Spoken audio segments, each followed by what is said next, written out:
skincare nih, ini kan lagi ramai banget ya dok.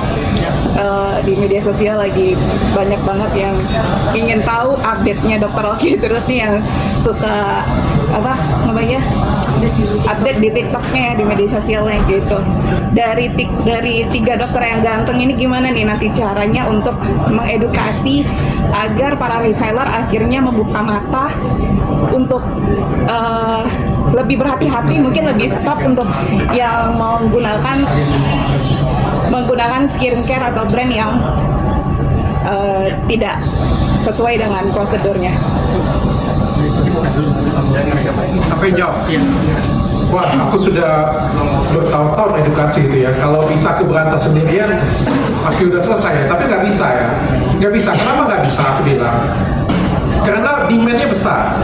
Banyak yang mau. Walaupun itu abal-abal pun, masyarakat kita masih tetap ada yang mau. Itu bodohnya masyarakat kita. Masih kurang pintarnya masyarakat kita pakai itu.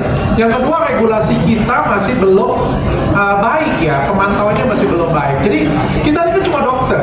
Kita ini bukan Bepom, kita ini bukan polisi. Kita nggak bisa nangkapin, kita juga nggak bisa ngeluarin izin, cabut izinnya juga nggak bisa. Yang kita bisa lakukan cuma kasih edukasi.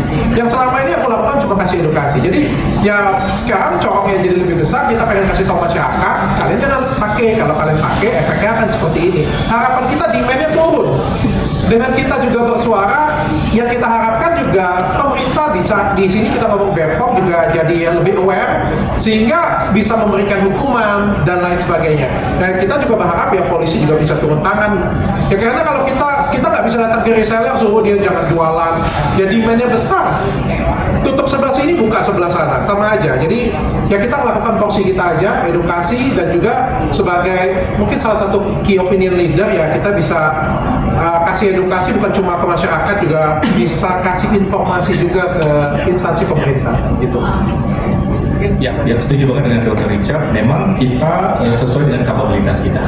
Kita bukan polisi, benar, kita bukan penegak hukum, bukan kita yang berhak untuk mengkat ataupun menjudge gitu. Tapi kita ada sesuai kapabilitas kita, kita adalah dokter, tenaga medis, dan mungkin ada orang kenal gitu. Jadi kita mungkin ada platform masing-masing. Jadi tujuan kita bagaimana kita mengedukasi atau menginformasikan mana yang benar dan mana mungkin yang salah gitu. Kita tidak menyalahkan siapapun di sini, menyalahkan pengusaha skincare, menyalahkan customer ataupun siapapun di sini, tapi pun kita di sini menghimbau bahwa sebagai pelaku di industri bisnis skincare, apalagi sebagai pabrikan ataupun sebagai pengusaha skincare yang monggo aware dengan apa yang dia jual gitu. Nah, yang dia jual yang setidaknya aman untuk masyarakat Indonesia gitu.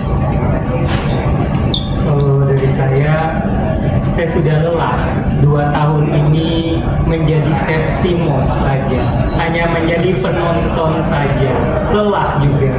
Saya terbebani sebagai seorang dokter yang harus mempunyai sebagai preventor, sebagai edukator, dan juga untuk harus memberantas ini semuanya. Jadi kalau kalian lihat konten-konten yang sudah saya ungkap itu bukan hanya baru sehari 2 hari saya siapkan, bahkan ada hasil yang sudah saya siapkan dari bulan Maret, ada yang dari bulan Mei. Jadi saya sudah menyiapkan lebih kurang 2 tahun ini, sehingga sesuai yang di YouTube kemarin, dia mau berkelit A, saya sudah tahu nanti jawabannya apa. Dia mau berkelit B, saya sudah tahu jawabannya apa. Kalau saya keluarin hasil lab nanti dia berkelit A, itu bukan barangku, udah diganti-ganti. Saya buat video unboxingnya.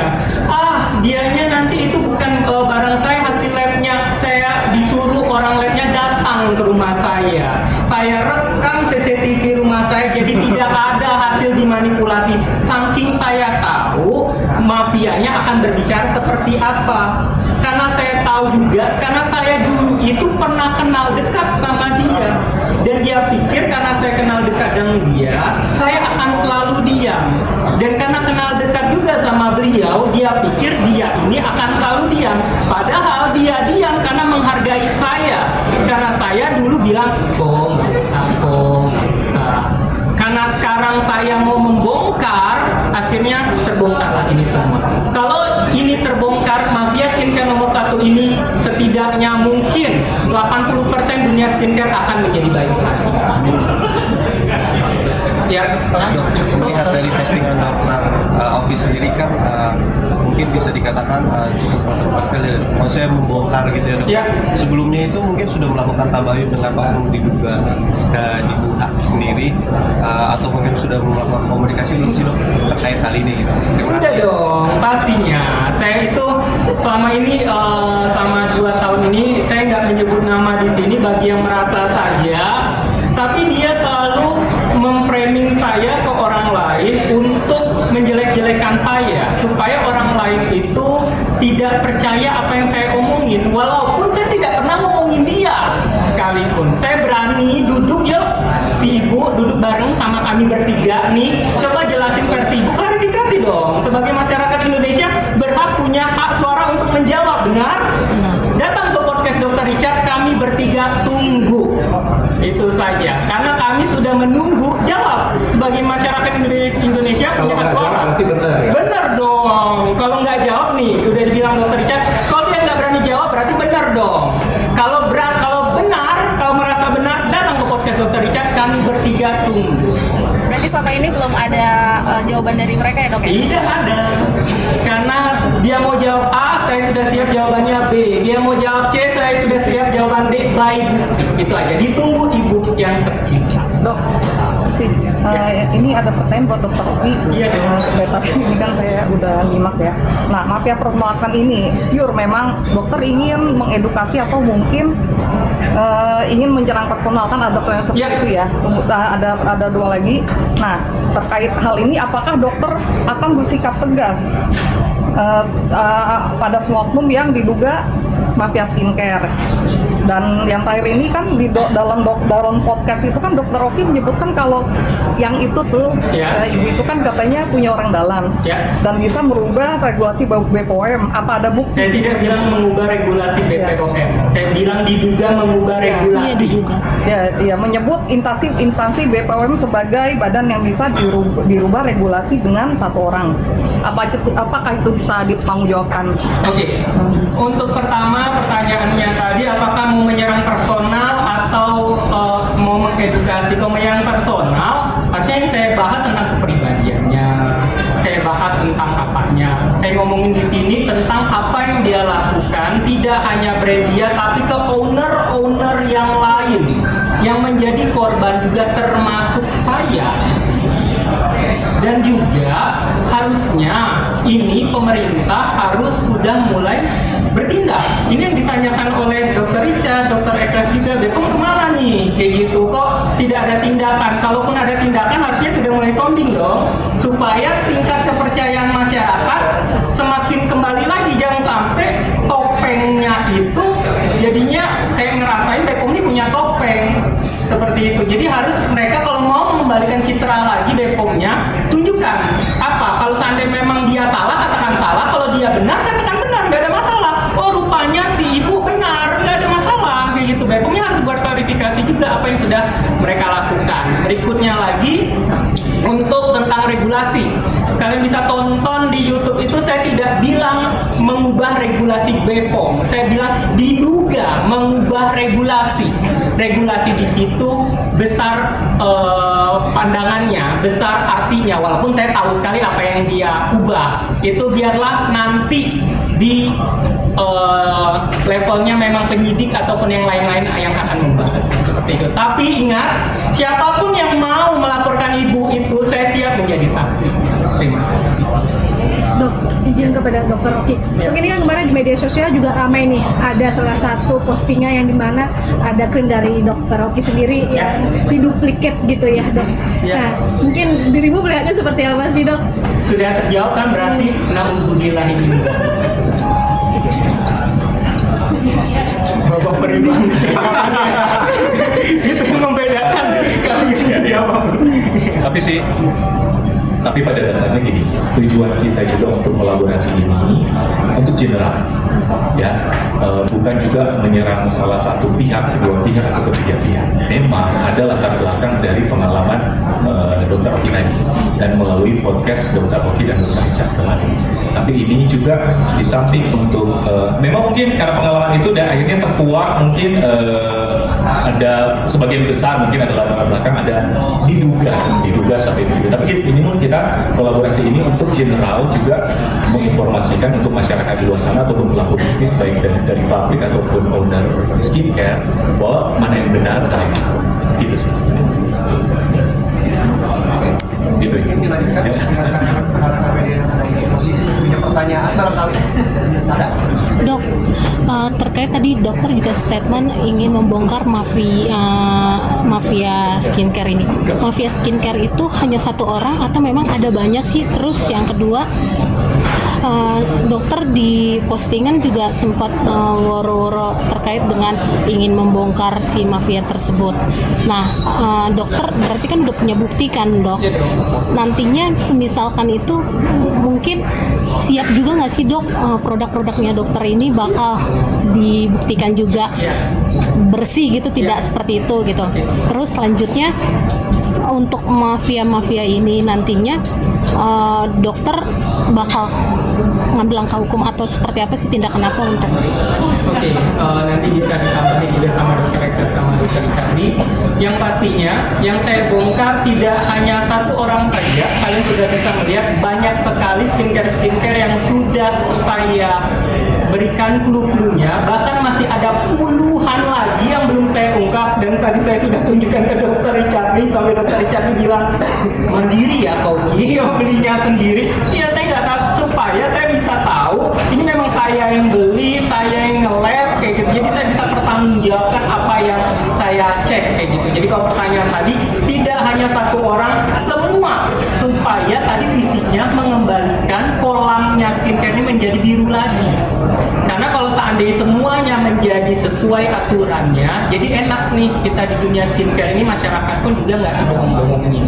Keduanya tadi, siap nggak untuk diganggu juga?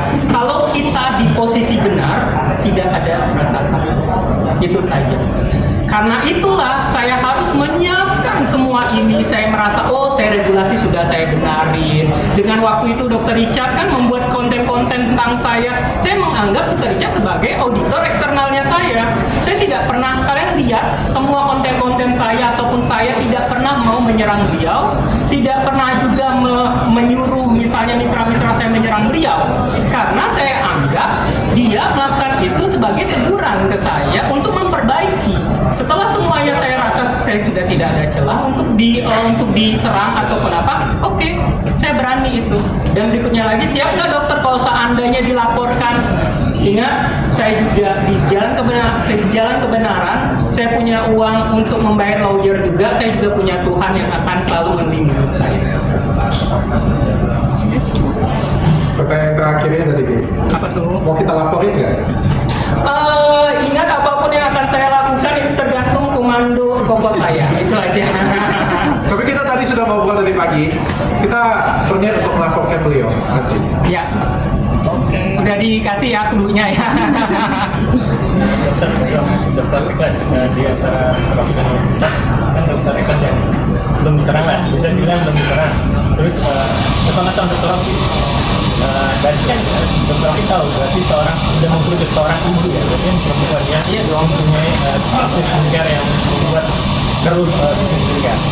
Kata dokter, berapa lama seorang tersebut bermain di skincare di Indonesia, dan pasti kan ada bikingannya dong. Kita pasti ada tahu bikinan sampai berapa tahun, dan siap dokter Oki tadi memang itu kita akan juga saya untuk membantu banyak skincare Saya, iya, jadi gini, memang itu sebabnya saya bilang tadi, memang aku mungkin agak tidak disalahkan juga yang bersuara. Selama ini mungkin saya tidak pernah bersuara, tapi bukan berarti saya tidak pernah menjadi korban di bisnis. Oh, itu udah jadi makanan sehari-hari. Tim legal saya tuh udah menjadi makanan sehari-hari, ada yang lapor ini, lapor ini. Tapi mungkin sesuai dengan standar sejawat tadi saya bilang, Dr. Rocky dan Dr. Richard, bahwa kita tahu bahwa produknya benar sesuai regulasi, dan so far, thank God, sampai sekarang aman-aman saja. Dr. Richard juga pernah review produk saya, gitu. Jadi ambil positifnya. sebagai manusia ataupun sebagai pengusaha kan kita sambil belajar. Kita sambil belajar untuk jadi besar dan menjadi besar. Tapi jadi besar dalam positif way gitu. Jadi mempengaruhi orang ataupun kita kan tujuannya seperti kolaborasi kita tadi adalah menjadi berkah gitu. Berkah kan bukan cuma soal uang ya, soal skincare yang kita sajikan ke masyarakat itu otomatis harus berguna untuk menyehatkan kulit dia, bukan menjadi sesuatu yang bad gitu. Itu tujuan kita. Overall oknum ini atau siapapun di luar sana, sebenarnya saya juga adalah salah satu pernah gitu, karena ini udah jadi rahasia umum di dunia perskincarean sebenarnya. Ini udah jadi sangat-sangat rahasia umum. Mungkin ada yang speak up, tapi ada yang tidak. Cuma pada dasarnya kalau dari saya sih saya mengquote bahwa saya juga sangat peduli dengan dunia skincare ini. Saya tidak menyetujui apapun, apalagi yang dikatakan mafia skincare yang menyabotase dan yang adalah kata yang tidak. Saya nggak. Intinya usahanya ini udah belasan tahun ya, gitu. Udah belasan tahun. Jadi kalau tanya ada backupan nggak, senyum aja saya. Udah terjawab. Maka dari itu saya butuh menyiapkan ini semua, butuh waktu sehingga saya berani bersuara ini, dan saya juga menyiapkan simpan Ini nggak terfokus pada satu orang lah ya. Ya. Ini nggak terfokus pada satu orang. Tapi kan yang kita bongkar ini kan mungkin salah satu mafia besarnya. Ya, di Indonesia bagian timur itu banyak banget, gila. Makassar ya. Iya, banyak banget. Ya semakin menjauh dari kota besar semakin banyak masih, karena kan edukasinya belum nyampe. Ya. Jadi ini nggak fokus ke satu orang. Tapi alangkah baiknya kalau misalnya satu orang yang kita spill ini katanya salah satu yang paling besar ini, kalau kita jadikan percontohan, kalau misalnya institusi negara juga memberikan hukuman yang ditunjukkan kepada masyarakat, kalau misalnya masyarakat juga memberikan boykot, masyarakat pedagang-pedagang mungkin skincare juga nggak mau lagi ke sana, kan ini kan suatu contoh ya. Jadi pelajaran untuk teman-teman sehingga yang lain jadi kapok. Kalau enggak, ya kita akan balik lagi berputar di situ aja. Dan saya kayaknya ada ide nih, harusnya BPOM ini harus mencari sosok yang untuk sebagai hero-nya di BPOM untuk menyuarakan ini. Mungkin Dr. Richard harusnya menjadi hero-nya di BPOM sehingga BPOM tahu nih, karena kan dianya tahu nih skincare, saya tinggal dokternya, BPOM ini nih kayak gini, tolong bertindak. Bukan dia menyuruh tapi setidaknya ada leading nih gitu. Harusnya kayaknya BPOM harus punya sosok kayaknya ya menurut saya. Saya terima kasih, tapi sebenarnya saya sampaikan gini ya, saya harus belain BPOM. Kemarin saya panggil BPOM, banyak yang bilang BPOM kerja nggak? Saya bilang BPOM kerja. BPOM kerja, semua bekerja dengan masing-masing. Kita harus puji dan apresiasi. Negara kita ini besar, nggak gampang mengatur di negara kita ini. Mereka bekerja dengan baik, cuma mungkin komunikasi ke masyarakatnya agak sedikit kurang. Ya, tetap kadang-kadang aku berteriak, ada yang abal-abal di sana diperiksa kok.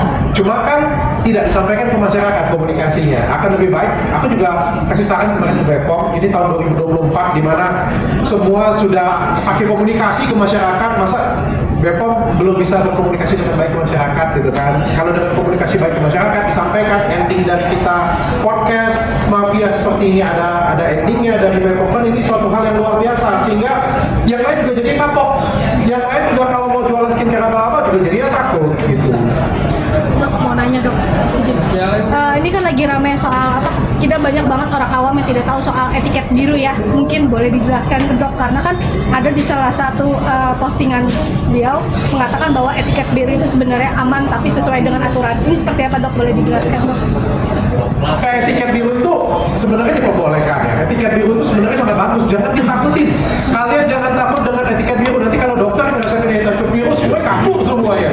Jangan ya, bukan artinya kita takut ya, tapi etiket biru ini dimanfaatkan, disalahgunakan, itu yang paling benar sih. Jadi etiket biru itu cuma boleh dirasakan dokter, bukan dokter yang buat. Hanya boleh dikeluarkan apoteker sesuai dengan perintah dokter. Bahkan apoteker sendiri pun nggak boleh keluarin etiket biru. Jadi si dokter harus ada diagnosa, harus ada penyebab kenapa dia menuliskan itu, kasih ke apoteker buat baru keluar. Dan dan itu diproduksi saat diperiksa, bukan diproduksi massal. Nah tapi kan ini kan disalahgunakan, diproduksi banyak, terus nanti bisa konsulnya via online. Artinya di sini ada apa ya, pemanfaatan, asas pemanfaatan, mencari celah regulasi dan lain sebagainya. Dan yang paling penting itu jahat. Kenapa? Karena kan bahayanya ke masyarakat, bisa menyebabkan kanker kulit loh, nggak main-main, bisa menyebabkan kanker kulit. Nah, di sini kan kita concern, makanya bilang penyalahgunaannya salah, jangan sampai masyarakat jadi takut dengan etiket biru, enggak juga seperti itu, ya. Tapi di sini masyarakat jadi lebih teredukasi, yang mana yang boleh, mana yang enggak. Terus saya juga mengetuk pintu hati nurani yang menjual etiket biru juga, karena ini bukan soal cuan, bukan soal duit aja ya, tapi bagaimana masa depan orang. Bayangin loh, kadang-kadang kalau misalnya pakai etiket biru tuh mukanya hancur, cari kerja susah, nggak pede, cari jodoh juga susah. Masa depan ini soal masa depan ya, jadi kadang-kadang dihancurkan ini masa depan orang juga gitu. Tapi saya mau tambahkan soal etika biru, bukan berarti tidak boleh ya. Seperti kata dokter Richard itu kan kategori. Jadi skincare itu ada dua. Ada yang ber-BPOM, itu kategori kosmetik. Ada yang beretiket biru karena harus dengan resep dokter, berarti kategori obat. Jadi harus dengan pengontrolan dokter. Bukan berarti tidak boleh. Gitu. Nah cuma memang karena harus dengan pengontrolan dokter, dan ada beberapa mungkin skincare yang tidak dikontrol oleh dokter. Obat kan kadang-kadang bisa jadi kalau overdosis atau apa bisa jadi racun ya. Begitu juga dengan skincare. Jadi bukan berarti tidak boleh ya. Bisa, tapi harus berkontrol dokter dan harus dengan resep dokter. Berarti sama aja kayak racikan kosmetik seperti itu konsepnya begitu. Iya, itu etiket biru. Terakhir, bahan-bahan kimia apa sih yang spesifik buat jangka pendek kan tadi kulit hijau harapan jangka kulit, bahan spesifik apa yang bisa membuat kulit kanker, terutama yang sudah belasan tahun kan kayak gitu, yang bisa membuat biar masyarakat tahu, biar masyarakat awam tahu oh ini bahan makanya kita jangan beli yang produk murah dan kualitas yang benar-benar murah. Ada yang pertama merkuri ya, itu enak banget ya, tidak diperbolehkan, tidak diperkenankan. Yang kedua hidroquinone, itu penyalahgunaan hidroquinone atau ngomong hidroquinone itu sebenarnya diperbolehkan. Hidroquinone itu adalah obat, tapi penyalahgunaannya yang berbahaya ya. Sama kayak kita ngomong gini ya, propofol itu adalah obat bius ya, boleh nggak dipakai? Obat orang dokter anestesi boleh pakai, tapi kan kalau dijual bebas nggak boleh gitu ya. Obat tidur itu ya mungkin dokter spesialis penyakit saraf atau dokter spesialis lain yang boleh meresepkan, tapi kan kalau dijual bebas tidak boleh. Nah ini penyalahgunaan obat, penyalahgunaan hidroquinone, penyalahgunaan steroid. Bahkan ada beberapa sekarang yang kita ngomongin beberapa zat yang apa ya, di luar dari dosisnya. Contohnya ada beberapa dari kemarin aku lihat ya, diacetamide yang dijual di atas 10%, tranexamic acid yang dijual di atas 5%. Ada beberapa lagi zat-zat aktif yang digadang-gadang dijual di atas rata-rata. Dan mohon maaf ya, masyarakat Indonesia kadang-kadang masih bisa dikatakan ghosting, bibit. Ayolah, kita jadi masyarakat yang makin cerdas, makin teredukasi. Less is more. Makin sedikit makin baik kok. Nggak usah terlalu dilebih-lebihkan.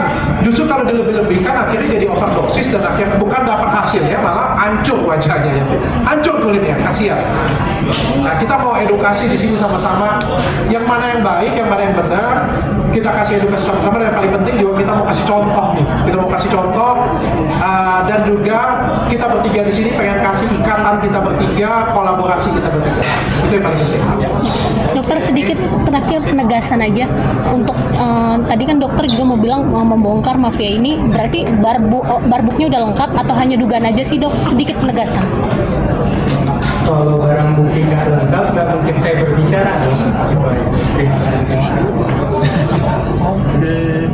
Oke.